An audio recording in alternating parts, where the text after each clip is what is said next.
20 years after Steve Irwin's death, his family gathered once again for the third annual Steve Irwin Gala at the Bellagio Resort and Casino in Las Vegas on a warm Saturday evening in early May of 2026. The gilded ballroom had been transformed into a slice of the Australian outback, complete with khaki tablecloths, ambassador animals roaming through the crowd, and Australian comedian Rove McManus serving as master of ceremonies. Conservation donors, Hollywood friends, and members of Robert Irwin's Dancing with the Stars family packed the room shoulder to shoulder. But for the second year running, one chair at the family table sat empty. Bindi Irwin was nowhere to be seen, and her absence rippled through the ballroom before the first course was even served. When Robert and Terri finally walked the red carpet together, reporters pressed them immediately for answers. Terri spoke first, her voice gentle and carrying the quiet tiredness of a long flight in from Brisbane. She told the assembled press that Bindi was doing so much better, but that travel had become a genuine challenge for her at this particular stage of her recovery. She promised that her daughter would be there the following year, but for now she was staying close to home. Then came the line that set social media alight within hours of the gala ending. Terri smiled with a kind of knowing weariness and said it was actually less taxing for Bindi to be home feeding crocodiles than to make the journey to Las Vegas. That single sentence carried far more weight than most people in the room understood at first hearing. To appreciate why that comment mattered so deeply, you have to understand what feeding crocodiles actually means at Australia Zoo. The Crocoseum is a 5,500-seat amphitheater built by Steve Irwin himself, the same arena where his memorial was held in 2006. The suggestion was that a young woman would rather wrangle a 14-foot saltwater crocodile in front of a live audience than board a long-haul flight to Nevada. Robert stepped in quickly to fill out the picture, reminding everyone that Australia Zoo runs with a team of around 500 staff members across roughly 500,000 acres of conservation land, and that someone had to hold down the fort while the rest of the family traveled abroad. He delivered the line with a proud smile, but reporters could feel something underneath it that he did not need to spell out. The truth is that Bindi has spent more than a decade fighting a battle most people watching that gala would never have guessed at. She first went public with a diagnosis of endometriosis in March of 2023, sharing a hospital photograph on Instagram and writing about more than 10 years of tests, doctor visits, and scans without answers. Her first surgery in New York with specialist Dr. Tamer removed 37 endometriosis lesions and a chocolate cyst that had been attaching her ovary to her side. Endometriosis, however, does not simply go away. It is chronic. It returns, and in the spring of 2025 it came back with full force. On the very night of the second annual Steve Irwin Gala, Bindi had been expected to stand on that same Bellagio carpet beside her brother and mother. Instead, everything collapsed in the space of a few hours. Robert later told People magazine that his sister had tried to push through the pain and attend anyway, but her surgeon told her plainly that her appendix needed to come out immediately and her health had to come first. Bindi flew straight from Las Vegas to New York for emergency surgery. Less than an hour after the procedure ended, she filmed a video from her hospital bed telling her followers that her appendix had been removed, 14 new endometriosis lesions had been excised, and a hernia from giving birth to her daughter had finally been repaired. Across 2 surgeries in total, the medical toll was staggering. 51 endometriosis lesions removed, a chocolate cyst, an appendix, and a postpartum hernia.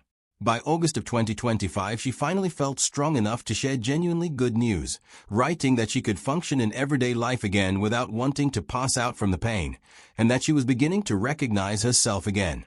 That recovery was exactly what Terri had been protecting when she chose to leave Bindi at home in 2026. After Terri delivered her health update on the carpet, the conversation shifted to something lighter. Reporters wanted to know about a running family joke that had been circulating for months. Robert had reportedly started a petition to get his mother onto the next season of Dancing with the Stars, and everyone wanted to know whether Terri was actually going to agree to it. She leaned into the microphone with perfectly timed deadpan delivery and told the reporter she would review the petition and get back to them in 5 to 7 business days. The carpet erupted in laughter. Robert had told the Hollywood Reporter back in December of 2025 that he had personally launched the petition and that his mother was firmly refusing, but that he was going to wear her down no matter how long it took. He pointed out that neither he nor Bindi had known they could dance before they tried, and that those dancing genes had to have come from somewhere. He joked that their father Steve had been an athletic man with absolutely no rhythm whatsoever, which meant the talent clearly came from the maternal side. Then Terri's expression softened, and what had begun as a joke became something deeper. She admitted feeling genuinely honored to even be asked, and said she remembered Bindi describing the experience of dancing on that show as the closest thing to flying she had ever felt, something euphoric and free in a way that nothing else in her life had been. The petition itself had its roots in a moment that had taken place months earlier in a Los Angeles ballroom, during week 5 of the 34th season of Dancing with the Stars. The episode was titled Dedication Night, and Robert chose to dedicate his performance to his mother. He sat before the camera and tried to speak through his tears, saying she was an absolute hero to him because he had been just 2 years old when his father died, and as he had grown up he had begun to understand how unimaginably hard it must have been for her to stand strong for her children while carrying on the conservation legacy she and Steve had built together. He danced a contemporary routine to the Phil Collins song from the Tarzan soundtrack, and at the climax Terri walked onto the floor in a yellow dress. Robert lifted her, twirled her, and collapsed into her arms as the music swelled. The judges wept openly. A few weeks later came the 20th anniversary episode of the show, and Robert was assigned a routine inspired by Bindi's own freestyle from her season 21 victory in 2015, the foxtrot to Leona Lewis's Footprints in the Sand, which Bindi had originally dedicated to their late father. When the routine aired, Bindi herself walked onto the dance floor at its conclusion and joined her brother in an embrace. Projected images of Steve Irwin holding a baby Robert filled the floor beneath their feet, and Robert dropped to his knees in the middle of the ballroom, completely overcome. The judges awarded the first perfect score of the entire season, 40 out of 40, and Derek Huff, choking up at the judges' table, called Robert his generation's beacon of joy. By the time the finale arrived in late November of 2025, Robert was running on fumes. He had developed a serious rib injury that made every breath painful, and his partner Whitney Carson made the difficult call to remove a lift from their freestyle that was simply doing too much damage. They opened the finale with a quick step, scored a perfect 30 out of 30 on an instant CHA, and closed with a freestyle blending Sam Sparrow and Avicii. When his name was announced as the winner, Robert immediately told the crowd that his sister had said it best when she told him the show would change his life forever. The finale drew more than 9 million viewers, the highest entertainment broadcast since the Oscars that year, and voting reached 72 million ballots. Robert became the youngest male winner in the show's history, and he and Bindi together became the first pair of siblings ever to both hold Mirrorball trophies. Back on the Vegas carpet in 2026, reporters asked the question that has hovered over the family for 2 decades: what would Steve Irwin think if he could see all of this? Terri was sharp and wry, saying Steve would be amazed they were in Las Vegas of all places, and that people often forget how philanthropic the city actually is beneath its reputation. Robert's answer was the one clipped and replayed across every entertainment platform afterward. He said that every single day a stranger approaches him to share a story about how his father inspired them, and that 20 years on his father's message was being felt more strongly than ever. He said it showed what an incredibly powerful and unifying figure his father had been, and what an incredibly strong individual it had taken to keep that legacy alive. He gave full credit for that strength to his mother standing beside him. Terri offered the perfect comic punctuation, telling reporters that the one thing Robert had which Steve never did was a willingness to take his shirt off for wildlife.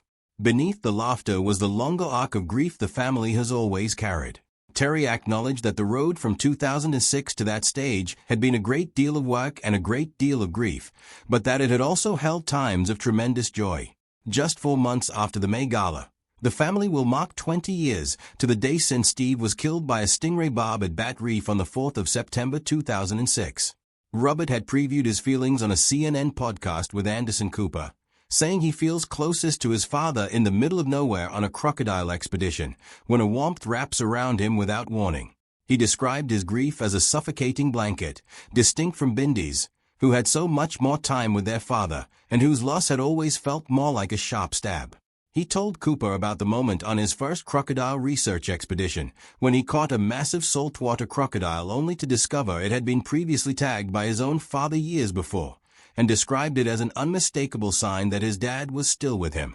With his mother beside him, his sister recovering at home, and his young niece Grace Warrior growing up surrounded by the family's khaki uniform, the crocodile hunter's voice still echoes through the Crocoseum every single day.